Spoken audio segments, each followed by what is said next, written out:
जय हिंद दोस्तों। 8वें वेतन आयोग को लेकर लगातार अपडेट होते हैं। मीडिया पे कई प्रकार की खबरें आ रही हैं और कई जो अर्थशास्त्री अपने विचार इसके ऊपर दे चुके हैं कि लगभग फिटमेंट फैक्टर क्या होगा। आप फिटमेंट फैक्टर के ऊपर बोर्ड पे आएंगे कि आखिर आप 2.57 की डिमांड हुई है, 1.92 से क्या होगा, 2.28 से क्या होगा। यानी सारी चीजें हमारे जितने फौजी हैं, सिपाही से लेकर ऑर्डिनरी कैप्टन तक, उनकी पेंशन में क्या बढ़ोतरी हो सकती है, संभावित बढ़ोतरी में बोलूंगा और जिन फिटमेंट फैक्टरों की बात हो रही उनके आधार पर बोलूंगा। अब उससे पहले मैं ये आपके सामने रखना चाहता हूं कि टर्म्स ऑफ रेफरेंस का फाइनल होना बाकी है और टर्म्स ऑफ रेफरेंस में सबसे बड़ी एडवांटेज है कि जो आपकी यूनिट है, 3 लोगों का सर्वे करने के बाद 3.6 यानी उसको बढ़ाने की बात की जा रही है, यानी पेरेंट को जोड़ने की बात की जा रही है। और पुराना ढर्रे का जो सर्वे है, पुराना ढर्रा और उस ढर्रे में थोड़ा बदलाव किया जाना चाहिए। और उसके साथ उन्होंने कहा है कि जब ये इंप्लीमेंट हो उससे पहले 50% डीए को मर्ज करो और तमाम जो डिमांड है वो रखी गई है, लेकिन डिमांडों को फाइनल होना है और फाइनल होना है इसी अप्रैल में। अप्रैल में जैसे ही फाइनल होगा और आयोग का गठन होगा, आयोग अपना काम करेगा। लेकिन जितने कयास लगाए जा रहे हैं, जितने अर्थशास्त्रीय मांग की जा रही है कि नहीं 2.86 नहीं, कम से कम 2.57 फिटमेंट फैक्टर से कम नहीं होना चाहिए। तो दोस्तों देखेंगे कि 2.57 से आपकी पेंशन में कितनी बढ़ोतरी होगी और मिनिमम 1.92 से कितनी होगी, कुछ 2.28 के कयास लगाए जा रहे हैं उनसे कितनी होगी। तो आइए बोर्ड पे चलते हैं। दोस्तों ये एक प्रेडिक्टेड चीज है जो कि सोशल मीडिया पे अर्थशास्त्री अपने अपनी राय दे रहे हैं और सरकार के ऊपर एक दबाव बनाया जाता है। इसका मतलब कतई ये नहीं कि नहीं यही फिटमेंट फैक्टर फाइनल हो गया है। आपने अपने आप को समझना है कि यदि हमारा 1.92 के आसपास जाता है तो मिनिमम इतना होगा, 2.57 से जाता है तो भाई हमें इतना फायदा होगा, यानी फायदा तो होगा ही होगा। और देखेंगे कि आखिर वहां तक डीए कितना पहुंचता है। जैसे कि डीए की हालत आप समझ ही सकते हो कि लगभग 62% पहुंचना भी मुश्किल हो रहा है। तो हम बोर्ड पे इसको आसानी से समझते हैं। आपने समझना है, एक कल्पना करनी है कि इससे इतना मुझे फायदा हो सकता है, बाकी ज्यादा वरिड होना नहीं है, पैनिक होना नहीं है दोस्तों। जैसे कि लगातार जब तक 8वां वेतन आयोग नहीं, खबरें तो चलेंगी। तो दोस्तों बात करते हैं 8वां पे कमीशन। रैंक की बात करूंगा, सिपाही है, नायक है, ऑनरी हवलदार, हवलदार, ऑनरी नायब सुबेदार, नायब सुबेदार, सूबेदार, सूबेदार मेजर, लेफ्टिनेंट और कैप्टन। जो मैंने पीएल है, पे लेवल है और पे लेवल के हिसाब से ही सारा काम चलता है। जैसा हम जानते हैं हमारा एक सिपाही पे लेवल 3 पे आता है, नायक 4 पे आता है, हवलदार 5 पे, नायब सुबेदार 6 पे, सूबेदार 7 पे, सूबेदार मेजर 8 पे, लेफ्टिनेंट 10A और 10B पे आता है। अभी इनकी OROP3 में बेसिक पेंशन कितनी है? OROP3 मतलब 1 जुलाई 2024 को जो आपका संशोधन हुआ था। अगला संशोधन 1 जुलाई 2029 को होगा, ये बात पक्की डेफिनेट है। और उसमें अब 8वें वेतन आयोग 2026 में सही सटीक तरीके से होता है तो दोस्तों 2029 में भी जबरदस्त फायदा होगा। अभी जो हम परिणाम देख रहे हैं ना कि हमें OROP1 में थोड़ा लगा, फिर 2-3 में कुछ नहीं हुआ, यानी ये जो 10 साल है हमारे ऐसे ही निकल गए। खासकर आपने जेसीयू देखा होगा, ऑनरी रैंक को देखा होगा, बहुत सारी चीजें निकल के आई, बहुत सारी त्रुटियां निकल के आई, बहुत सारी गलतियां निकल के आई। उससे आपको लग रहा होगा कि कहीं ना कहीं 7वें पे कमीशन में हमारे साथ गड़बड़ी हुई थी और वो गड़बड़ी उस समय किसी ने पॉइंट उठाया नहीं और उस गड़बड़ी का भुगतान अभी जो 1 जनवरी 2016 से और 1 जनवरी 2026 के लोग भुगत रहे हैं। ये बात मानो या ना मानो, ये सत्य है। तो आइए बात करते हैं आपकी पेंशन सिपाही की 20,463 फिक्स की है। अब इसका डीए को 62% लेके चलते हैं तो 12,687 डीए हो जाता है और टोटल इसकी सैलरी हो जाती है 33,150 यानी 33,150। अब मैं फिटमेंट फैक्टर पहले 2.28 की बात चली, 2.40, 1.92, 2.57, दो चारों का बताऊंगा, यानी इसी रेंजेस में रखेंगे। यदि फिटमेंट फैक्टर 2.28 होता है तो 46,655 यानी जो आपकी पेंशन है 46,655 होगी 33,000 से बढ़ करके। यदि 2.40 होता है तो 49,111 49,111। अब 1.92 कम से कम होगा तो 39,289 होगा, यानी 33 से 39 6 बढ़ेगा। अब सॉलिड डिमांड है, ये नया एक्वर्ड फॉर्मूला के टर्म्स ऑफ रेफरेंस में कंडीशन बदल दी जाएंगी तो लगभग उन्होंने कहा है 52,590 होगी एक सिपाही की पेंशन। 52,590। हाँ जी दोस्तों, ये अतिशयोक्ति नहीं है, माननीय प्रधानमंत्री जी बहुत सारे इशारे कर रहे हैं इस बात को लेकर, आश्वस्त है, यानी एक ज्यादा नहीं, आप देख सकते हो 1.12 करोड़ के लोग हैं लगभग। अब मैं बात करूंगा नाइक की, जो कि पे लेवल 4 में है और जिसकी बेसिक 23,569 है, यानी 23,569। अब उसका डीए 62% 14,612 हो जाता है और दोनों को मर्ज कर देते हैं तो उसकी 38,181 हो जाती है सैलरी, जो कि 1 जनवरी 2026 की। अब 38,181 से बढ़ती कैसे है, फैक्टर के हिसाब से 2.28 होता है तो 53,700 समथिंग आती है। यदि 2.40 होता है तो 56,565 आती है। यदि 1.92 होता है तो 45,252 बनती है। यदि 2.57 होता है तो 60,572 बनती है। यानी ये फैक्टर के रहेगी तो आप कहां तक पहुंच सकते हो, ये है। अब बात करूंगा ऑनरी हवलदार की, यानी 23,625 ले रहा है, यानी आप नाइक से बस थोड़ा सा 100-125 रुपए ज्यादा, तो इनकी बढ़ोतरी, इनका डीए 14,668 जो कि मर्ज होके 38,273 यानी 38,273 बनता है। और ये फिटमेंट फैक्टर जब लागू, कोई भी लागू होता है, आप समझ सकते हो 2.28 होता है तो 53,865 यानी 53,865। 2.40 होता है तो 56,700 और 1.92 कम से कम होगा तो 45,360 और मैक्सिमम होगा तो 60,716 जो कि 2.57 के हिसाब से बात कर। दोस्तों बात करूंगा हवलदार की, जो कि लेवल 5 पे आता है। बहुत कम हवलदार की तनख्वाह बढ़ी थी, जैसा हम सभी जानते हैं। यदि भगवान चाहेगा तो आप समझ सकते हो आरओपी 3 में 24,763 है, डीए उसको 15,353 यानी 15,353, टोटल उसको बन जाता है 40,116।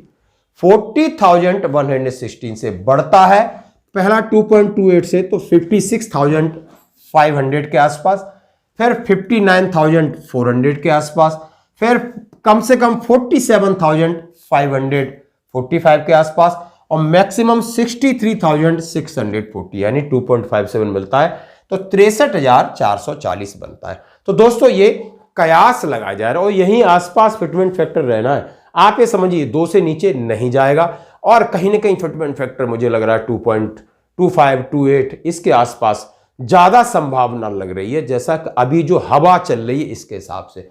और अब मैं ऑनरी नायब सूबेदार 26,738 है, डीए उसका 16,578 बन जाता है तो उसकी टोटल पेंशन बनती है 43,316 यानी 43,316। यदि 2.28 मिलता है, यहां ज्यादा मैं बिलीव कर रहा हूं तो 60,962 यानी 60,962, 2.40 64,171 और 1.92 51,337 और 2.57 से 68,716 पर पहुंच जाएंगे ऑनरी नायब सूबेदार साहब। अब बात करूंगा नायब सूबेदार की, जिसने बहुत झटके खाए। 10 साल में नायब सूबेदार का यानी डिब्बा आगे पीछे हो रहा है, इंजन आगे पीछे हो रहा है लेकिन डिब्बे वहीं खड़े हैं। तो नायब सूबेदार जो 27,950 वाले का मैंने लिया एक फिगर, आप समझ सकते हो 27,950 वाले का डीए 17,329 होगा और टोटल उसकी 45,279 यानी 45,279 पे वो पहुंचेगा खुद से। अब यहां से कितना जंप करता है, 2.28 होता है तो 63,726, 2.40 होता है तो 67,080, 1.92 कम से कम 53,664 और मैक्सिमम 71,831 यानी जो 2.86 की बात थी 2.57 पर उन्होंने अपना जो एनालिसिस किया है जेसीएम स्टाफ साइड ने, उन्होंने सामने रखा है कि इससे तो कम की कोई बात ही नहीं। तो 68,760 ये अत्युक्त, ये नहीं सोच रहा नहीं मिल सकता, हो सकता है क्योंकि इस बार मिडिल ऑर्डर, गरीब, इकोनॉमी, अर्थव्यवस्था 2027 तक 11वें से 5वें, 5वें से तीसरे, और सब समझते हैं कि मिडिल ऑर्डर के पास जेब में पैसा होगा तो ये मार्केट में पैसा जाएगा, पैसा खर्च होगा, रेवेन्यू आएगा, जीएसटी आएगी, टैक्स आएंगे और एक बाजार बढ़ेगा। सरकार के पास घूम फिर के सरकार के पास ही पैसा आना है। तो सरकार इस बारे में बहुत जबरदस्त काम कर रही है। आपने देखा होगा अभी आरबीआई के जो गवर्नर थे शक्तिदास, उनको उन्होंने माननीय प्रधानमंत्री जी ने अपने पास रख लिया है, बिल्कुल रखा है। आप बिल्कुल प्रिंसिपल सेक्रेटरी नंबर 2 के अथॉरिटी पे। तो कहीं ना कहीं उनके मन में और मनसा में कहीं ना कहीं स्वच्छता है, दिख रहा है कि इस बार कुछ बढ़ के मिलेगा। बात करूंगा सुबेदार की 30,175 और दूसरा है उनका एक ब्रैकेट 31,500, यानी सर्विस आप समझ सकते हो 2830 साल के हिसाब से मैं बात कर रहा हूं। तो डीए 18,709 और 19,530 बढ़ के होती है 48,884 और 51,030। 2.28 से बनता है 68,799 यानी 68,799, यानी 30 वाले का बनेगा 71,820। यदि 2.40 फैक्टर लिया जाता है तो 72,420 एंड 75,600। 1.92 मिनिमम 57,936 से 60,480 का ब्रैकेट बताया है, यानी 60,480। यदि आपको 1.92 का फिटमेंट फैक्टर मिलता है। यदि 2.57 पर मेहरबान होती है तो जबरदस्त 77,550 और 80,955, क्योंकि जब 6th से 7th में 2.57 मिल सकता है तो इसमें भी मिल सकता है, कोई बहुत बड़ी बात नहीं है। जैसा कि आप 6th पे से 7th में आपने देखा होगा इसी तरह बढ़ोतरी हुई थी। अब मैं बात करूंगा सुबेदार मेजर की, जिसको मैंने मिनिमम पे लेवल 8 से 34,575 का फिगर लिया है। 34,575 का फिगर है। इनका डीए बनता है 21,400 56,012 से जब ये जंप करेंगे 2.28 से तो 78,831 और 2.40 से 82,980 और 1.92 से 66,384 और मैक्सिमम पे जाते हैं तो 88,857 88,857। जबरदस्त फायदा। अब मैं बात करूंगा उन अधिकारियों के लिए जिनको आते समय एक लॉलीपॉप मिलती है। लेफ्टिनेंट 40,750, 41,200, कैप्टन 42,625 और 46,300। लगभग इसी ब्रैकेट में सारे लेफ्टिनेंट और कैप्टन आते हैं, चाहे वो आर्मी से हैं, एयरफोर्स के और नेवी के। अब मैं लेफ्टिनेंट की बात करूंगा। यदि 40,750 वाला है तो 25,265 तो उसका डीए हो जाता है और डीए होकर टोटल 66,015 हो जाता है। 41,200 वाला है तो 25,544 डीए हो जाता है, तो ये 66,744 हो जाता है, यानी 66,000 से लगाकर 66,744 तक। अब इसकी बढ़ोतरी 2.28 से होती है तो 92,910 और 93,936, यानी 92,910 से लगा करके 93,930 तक इसकी जाएगी। यह 2.40 मिलता है तो 97,800 से 98,800 तक जाता है। यदि मिनिमम पे रहता है 1.92 पे तो 78 से जाकर के 79 पे जाता है, यानी 78,240 से 79,104। यदि 2.57 को यदि आप यहां देखते हो तो सीधा सीधा 1,04,727 और 1,05,884, यानी आप 1 लाख को टप गए, सीधा 1 लाख को टप गए। और लेफ्टिनेंट साहब, कैप्टन साहब की बात करूं, जैसा कि हमने कहा 42,625 और 46,300, डीए बनता है 26,428 और 28,706। टोटल इनकी 69 और 75,000 के बीच में पहुंच रही है, यानी जो 46,300 वाला है तो 75,000 पे तो वैसे ही पहुंच रहा है और 75,000 से वो सीधा लाखों में जाता है। यदि उसको 2.28 मिलता है तो 1,05,500, यदि 2.40 तो 1,11,112, यदि कम से कम 1.92 रहता है तब भी 75 से जाके 88,896, यदि उसको 2.57 मिलता है तो 1,18,991 मिलता है। और ऊपर के फिगर आप देख सकते हो, इनको 1,09,540 मिलता है। तो दोस्तों ये आपने देखे आंकड़े, और ये आंकड़े लगभग जितने अर्थशास्त्री हैं लगातार अपना एक ओपिनियन दे रहे हैं, अपना एक तरीका दे रहे हैं।